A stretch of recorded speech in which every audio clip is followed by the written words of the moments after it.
ሰላም ጤና ይስጥልኝ ወደ ተከበራችሁ የኢኦቲ ሪአክቲቭ ሰዎች እንደምጋችሁልኝ በአዲስ መረጃ ተመልሼ መጣሁ። ከሁለት ቀን በፊት እንግዲህ አንድ ቪዲዮ አርሼ ነበር። ይሄም እንግዲህ ክብርት ከንቲባ አዳነች አቤቤ በብፁዕ አቡነ ሳዊሮስ ሊሸለሙ እንደሆነና የወርቅ ሀብል እንደተዘጋጀላቸው ቪዲዮ ሰርቼ ነበር። ይሄም ነገር እንግዲህ ሆኗል። ዛሬ እንግዲህ ህንጻው ተመርቋል። ይሄን ነገር ላሰማችሁ።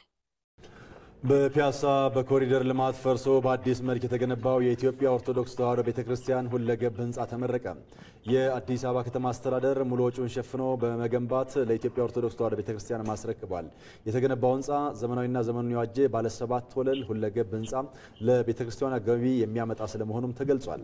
በምርቃት ስነ ስርዓቱ ላይ የአዲስ አበባ ከተማ ከንቲባ አዳነች አቤቤ፣ ፓትርያርክ ርዕሳነ ሊቃነ ጳጳሳት ዘኢትዮጵያ ሊቀ ጳጳስ ዘአክሱም ወዕጨጌ ዘመንበረ ተክለ ሃይማኖት ብፁዕ አቡነ ማትያስ ቀዳማዊ፣ ሌሎች ብፁዓን አባቶችና የከተማ አስተዳደሩ ከፍተኛ አመራሮችም ተገኝተዋል። ይሄ እንግዲህ ነው ከሰዓታ በፊት ወይ ከደቂቃዎች በፊት ያወጣ ዜና ነውና በዚህ ሰዓት እንግዲህ ይሄ ህንጻ ተመርቋል። በዚህ ህንጻ ላይ እንግዲህ እዚህ ፎቶ ላይ እንደምትመለከቱት አዳነች አቤቤ የተለያዩ ነገር ተሸልማለች። ከነዛ ማለት እንግዲህ የወርቅ ሀብሉ የተባለው አልቀረም እንሆ ተመርቃለች። በብፁዕ አቡነ ሳዊሮስ እጅ እንግዲህ ይሄ ሀብል ተደርጎላት ማለት ነው። ይሄ ነገር እንደሚደረግ ቀድመን አሳውቀናችሁ ነበርና ይሄ ነገር የሆነበት ምክንያት ምንድነው የሚለው ነገር ሲያንደራ ታያችሁ። በእንዲህ እንዳለ በቅርቡ ሹመት የተሰጣቸው የጠቅላይ ቤተ ክህነት ስራ አስኪያጅ ብፁዕ አቡነ ሳዊሮስ የሚመሩት ኮሚቴ ለወይዘሮ አዳነች አቤቤ ሽልማት ለመስጠት ኮሚቴ አቋቁሞ እየተንቀሳቀሰ መሆኑ ተገለጸ። ለወይዘሮ አዳነች አቤቤ ምስጋና ለማቅረብና የወርቅ ሀብል ሽልማት ለመስጠት በጠቅላይ ቤተ ክህነቱ አማካይነት የተቋቋመው ኮሚቴ ሀብት በማሰባሰብና ኮሚቴው የተለያዩ እንግዶችን በመጥራት በቅርቡ ለወይዘሮ አዳነች አቤቤ ሽልማት እንደሚያበረክት ነው ከደረሰን መረጃ ለማወቅ የተቻለው።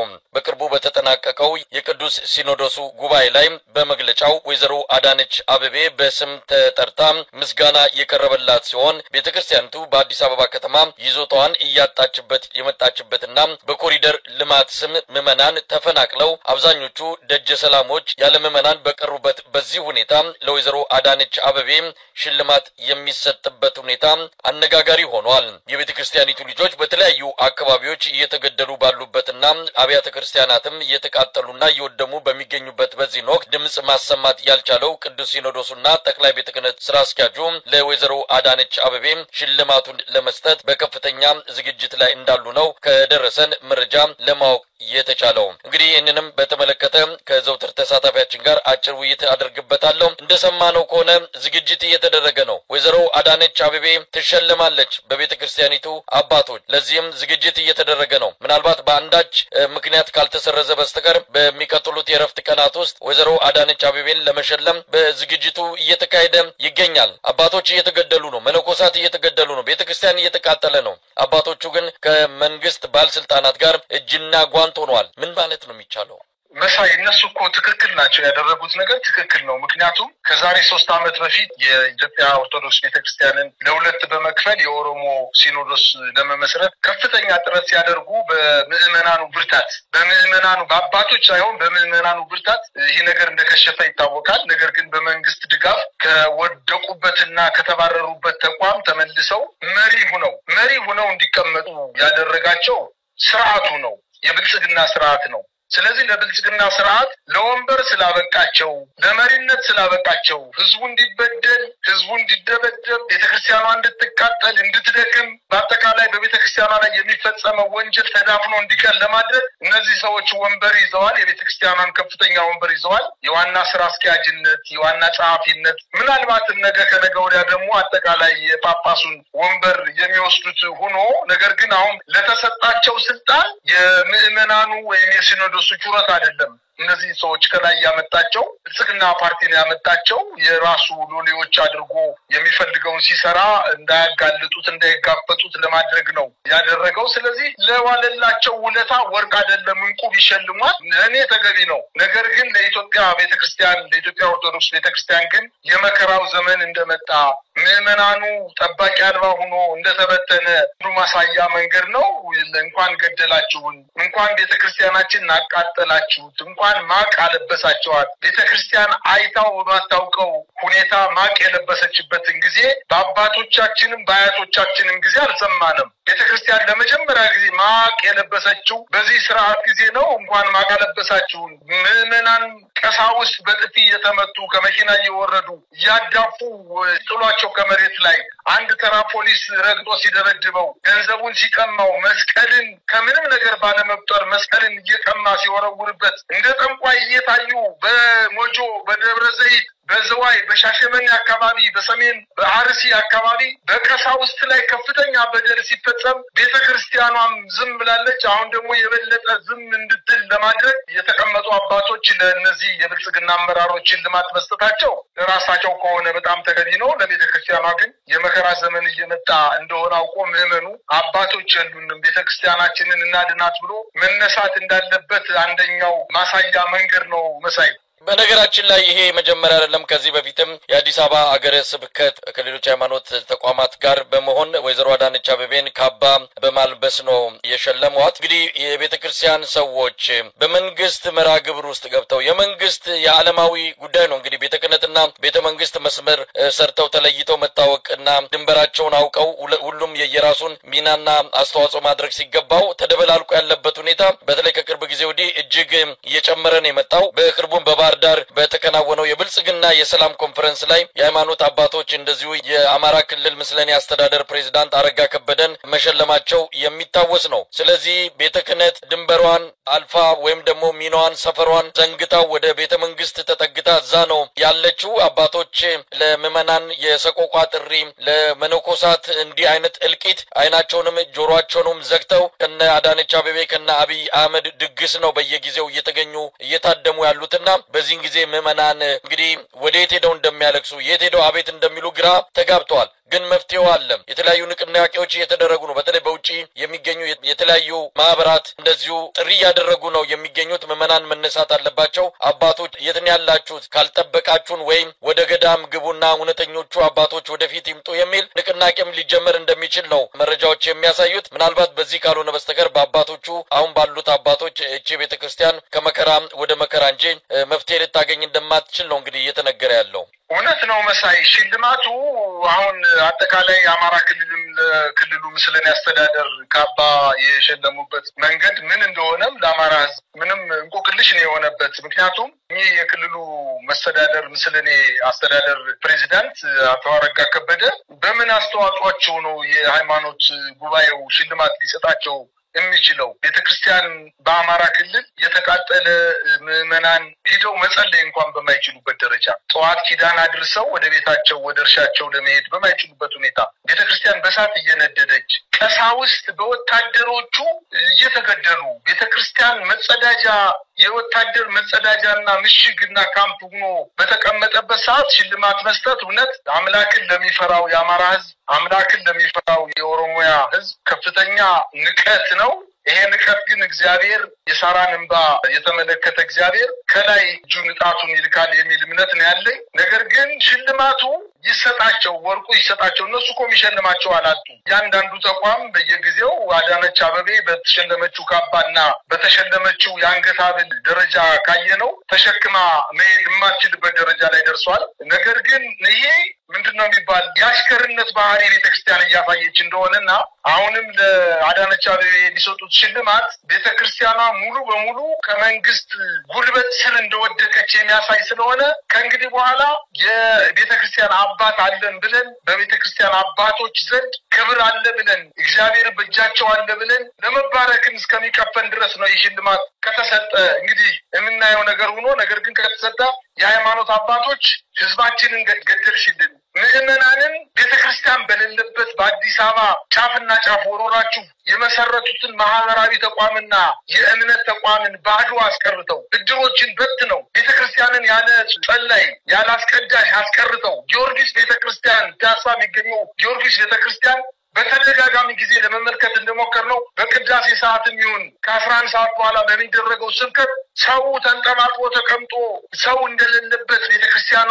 ታሪካዊ ቤተክርስቲያን እንዳልሆነች ሁሉ እንዲሁ ዝም ብሎ ጸጥ ረጭ ብሎ እንዲውል በማድረጋቸው ነው ሽልማት የሚሰጠው። ቤተክርስቲያን ይዞታዋ አጥሯ እየፈረሰ በኮሪደር ልማት አጥሯ እየፈረሰ የሃይማኖት አባት የሚያስተምሩባቸው የወንበር ቦታዎችን ያፈረሱ ቤተክርስቲያንን ስላዳከሙ ነው ሽልማት የሚሰጣቸው። ስለዚህ ይሄ ሽልማት እንዲሁ ዝም ብሎ የከቢተ ተስፋ ሽልማት እንደሆነና በተለይ በዋናነት ከቤተክርስቲያን አባቶች ዘንድ ከእንግዲህ በኋላ ምንም የማይጠበቅ መሆኑና እነሱም የተቀመጡበት ወንበር የሐሰት ወንበር እንደሆነና የራሳቸውን ጥቅም ለማስከበር ከእንግዲህ በኋላ የራሳቸውን ወንበር ለማስጠበቅ የራሳቸውን ጥቅም ለማስጠበቅ ምናልባት የቤተክርስቲያን አባቶች ከዚህ በፊት የነበሩት እና አቡነ ጴጥሮስ ፊት ለፊት ሀገራችንን አይደለም አፈሩንም እንኳን መግዛት አትችልም እንኳን ህዝቡን አፈሩም አይገዛልህም እናንተ ብለው መትረየስ ተደቅኖባቸው ህይወታቸውን አሳልፎ የሰጡ አባት በተገኙበት ቤተክርስቲያን በተገኙበት የሃይማኖት ተቋም ላይ እንደዚህ ራሳቸውን ወደው ከምዕመናኑ በላይ ራሳቸውን ወደው የመኪና አገልግሎት እንዳያጡ የቤት አገልግሎታቸው እንዳያጡ ደሞዛቸው እንዳያጡ የሚበሉት የሚጠጡት እንዳያጡ ለራሳቸው ብለው የተሰጣቸውን አስኬማና መስቀል ጥለው እንደ ግለሰብ ራሳቸውን ጥቅም እያስከበሩ እንደሆነና ከእንግዲህ በኋላ ቤተክርስቲያን የቤተክርስቲያን አባቶች የምዕመናኑ አባቶች እንዳልሆኑ ነው ሽልማቱን ከሰጡ አብዛኛው ኢትዮጵያ ዚና አመለካከት ይዞ እንደሚታገላቸው ነው ምረዳው። አንተ እንዳልከው በውጭ ሀገር የሚገኙ የሃይማኖት አባቶች ምናልባት የኢትዮጵያን ህዝብ በተለየ በሌላ መንገድ አስተባብረው ይህንን ሲኖዶስ የተባለውን ተቋም ስንትና ስንት ሺህ አባቶች ኢትዮጵያን የሚወዱ ምዕመናኖቹን ከተኩላዎች የሚጠብቁ አባቶች የነበሩበትን ተቋም ባዶ ቀፎ አድርገው የማንም መጫወቻ ሲያደርጉት በ50 እና በ60 ሚሊዮን የሚገመት የእምነቱ ተቋም አንገቱን ደፍቶ እንዲኖር በማድረግ ተጠያቂ ሊሆኑ እንደሚችሉ ነው መገመት የሚቻለው። መሳይ የመነኩሴዎችን የሰናዖርን ተራራ ታፈርሰው ዘንድ ሥላሴ ሆይ ውረድ። ነው የመነኩሴ ክምችት የመነኩሴ ተራራ የመነኩሴ ጥቅመ ሰናዖር ነው በኢትዮጵያ ላይ የተካበባት የጳጳሳት ክምር። ሥላሴ ሆይ የሰናዖርን ተራራ እንዳፈረስከው ናና በመነኮሳቱ በጳጳሳቱ ቤተክርስቲያን ላይ የተከመረባትን አፍርሰው ነው ቅኔ የነጠቅኳቸው። ይሄን ነው እኔ እዚያ በሆን እንደዚህ ብዬ ነው የማቀርበው። ከመትካው ና ጥቅመ ሰናዖር መነኩሴ የመነኩሴዎችን የሰናዖርን ተራራ ታፈርሰው ዘንድ ውረድ። ይሄ ታሪክ ነው። የቅኔ መምህራን ቤተክርስቲያኒቱ እንደ ድሮ ቢሆን ኖሮ ዛሬ የተናገርኩት ቅኔ በታሪክ ምዕራፍ የሚጻፍ ነበር። እነዚያም ጳጳስ በተወገዙበት ባፈሩበት ነበር። አሳፋሪ ዘመን ላይ ነው የደረስነው። እንዲያውም የለም ጳጳሳትንም አትንኳቸው ፓትርያርኩንም አትንኩ ምክንያቱም እግዚአብሔር ይቅጣቸው እንዲል ህዝቡን እዚህ አድርገነዋል። ከስህተተኞች ጋር አትተባበሩ፣ ነገር ግን የተሰወረውን አውጡት። እስመ በጽሚት ይገብሩ ተደብቀው ኃጢአት ሲሰሩ አያፉ። ለመናገር የሚያሳፍር ልንናገረው የማንደፍረውን ሁሉ ተደብቀው ኃጢአቱን ሁሉ ይፈጽሙታል። እናንተ ግን በርቱ ጠንክሩ እያለ ጳውሎስ ደጋግሞ ተናግሯል። እንግዲህ ይህ ዘመን ለመናገር እንኳን የሚቀፈንን ልንናገረው እንኳን እንዲያው አፋችንን ከፍተን ደፍረን በቃል ልንገልጸው የማንችለው ኃጢአት ሁሉ እየተፈጸመ ነው ያለው። በቀደም እኔ የቅኔ ተማሪ ነኝ፣ የቅኔ አስተማሪ ነኝ። በዚህ ቤተክርስቲያን ህይወቴን አሳልፌያለሁ። ባለፈው ጊዜ በተፈጸመው ችግርና መከራ አንድ ጳጳስ ወጥተው ሲናገሩ ሰምቼ እጅግ በጣም አፈርኩ። ቅኔው ሁሉ ነገረ ዘርቅ ነው የሆነው። አሁን በዚህ ቤተክርስቲያን ጉባኤ ነበራችሁ፣ በቅኔ ቤት ነበርን የምትሉ ስሙኝ፣ አዳምጡኝ። ምን አሉ እነዚህ ሰውዬ? ምንድነው ኢትዮጵያውያን ንብል ምናምን ብለው በስላሴ ከስላሴ ብለው ቅኔ ተቀኙ።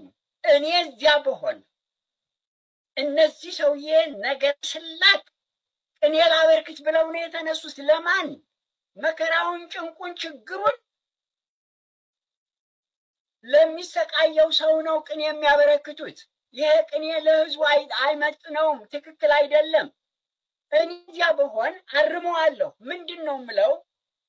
ቤተ ክርስቲያን ትብል በስላሴ ከስላሴ ከመትካው ና ጥቅም ሰናኦር መነኩሴ። ተመልከቱ፣ እናንተ መጽሐፍ ቅዱስ ታነባላችሁ። ቅኔ ቤትን ባትኖሩ ከተማው ቅኔ ቤት ነበርኩ ከሚለው ሁሉ የተሻለ አተረጓጎም እንዳላችሁ አውቃለሁ። ምዕራፍ 11 ላይ ሰው ሁሉ በኃጢአት ተባብሮ ተራራ ታወር ሰራ፣ እግዚአብሔርን የሚዋጋበት ጥቅመ ሰናዖር እንለዋለን። አሁን ኑ ንራድ ነገሩም ለከለዳውያን በነገርነ ብለው ወርደው ያንን አፈረሱት። በቋንቋቸው እንደበላልቀው ብለው ስላሴዎች ኑ ንራድ እንውረድና እናፍርሰው ብለው አፈረሱት። ኑን እንደበላልቀው እናፍርስባቸው ብለው ስላሴ ወርደው አፈረሱት። ኑ ንራድ ወንካው ነገርነ በነገሮሙ ለከለዳውያን እናፍርሰው ብለው አውጀው ወረዱ ነው የሚለው። አሁን ሰውየው ምን አሉ? ስላሴ ሆይ በስላሴ በስምህ እንማጸናሃለን እባክህና የሚል ቅኔ ነው የተቀኙት። ወደዚያ ነው ሄደው። ሰውየው ግን የመጽሐፍ ሰው አይደሉም። ቢሆኑ ኖሮ ይሄን ቅኔ ለነገረ ዝላቅ አያቀርቡትም ነበረ። ደግሞም ለዚያ ህዝብ ይሄ ቅኔ ማቅረብ አልነበረበትም። የቅኔ ሰው ቢኖር ኖሮ ከመትካውና ጥቅመ ሰናዖር መነኩሴ የመነኩሴዎችን የሰናዖርን ተራራ ታፈርሰው ዘንድ ስላሴ ሆይ ውረድ። ይሄ ነው የመነኩሴ ክምችት፣ የመነኩሴ ተራራ፣ የመነኩሴ ጥቅመ ሰናዖር ነው በኢትዮጵያ ላይ የተካበባት የጳጳሳት ክምር። ስላሴ ሆይ